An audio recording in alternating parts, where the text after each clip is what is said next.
हाँ जी, अस्सलाम वालेकुम जी। सारे दोस्तों का क्या हाल? उम्मीद करता मैं ठीक हो। खैर खैरियत नाल होवो दे। जिन्हें सारे चैनल सबसक्राइब नहीं किया, फॉलो नहीं किया, या ठोठो कर लो। ठीक है। आ माशाल्लाह कारपेट रोड है। ठीक है। ये जेड़ा बेलन साढ़े न जाता है, वहदे हो प्लेटां लगियां, डेरा उत्ते बनया, बड़ी चस है जी।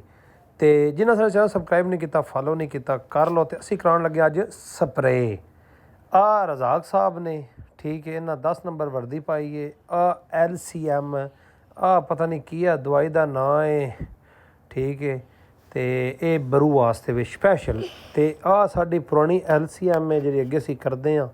तो ये 600 ml है, वह भी 600 ml है, वह विगे दी है, किले की है। असी करन लगे हाँ अपनी मुंजी ने जिंदे गंद है उन स्प्रे। आ चौधरी मोइज रहमान औरा साहब भी आ गए।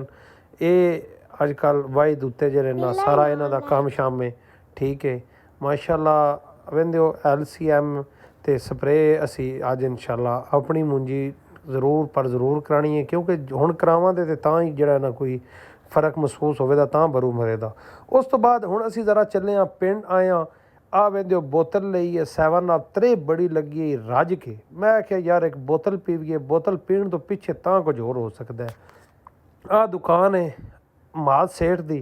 ते वेखो अंब जड़े ने केड़ा केड़ा अंब है, तो है सावा, तो है एडा मिठा। गल छड्ड दिओ। असी लैन लगे नाले लेना आया किलो गोश्त दा। भाई री गोश्त बनाते पे, असी कोल बोतल पींदे पे हाँ। तो गोश्त भी बन गया, तो असी चले हाँ, मेहमान आए सन। आ जी साडे सोलर वाले मेहमान नो मियाँ मज़हर हुसैन साहब, मियाँ नाज़म साहब, नाल साकब साहब ने। मियाँ नाज़म साहब पिछे बैठे ने उस्से की। ये चक सजादे दे अंदर इन्हें बड़े सोलर लाए। जिन्ना बंदियां सोलर लवाना होवे ते इन्हां नाल तुसीं राबता अपना कर सकते हो। ये वेंदे हो भाई दी जोड़ शोड़ ला रहे हैं, पक्के कर रहे हैं, काम फिट कर रहे हैं।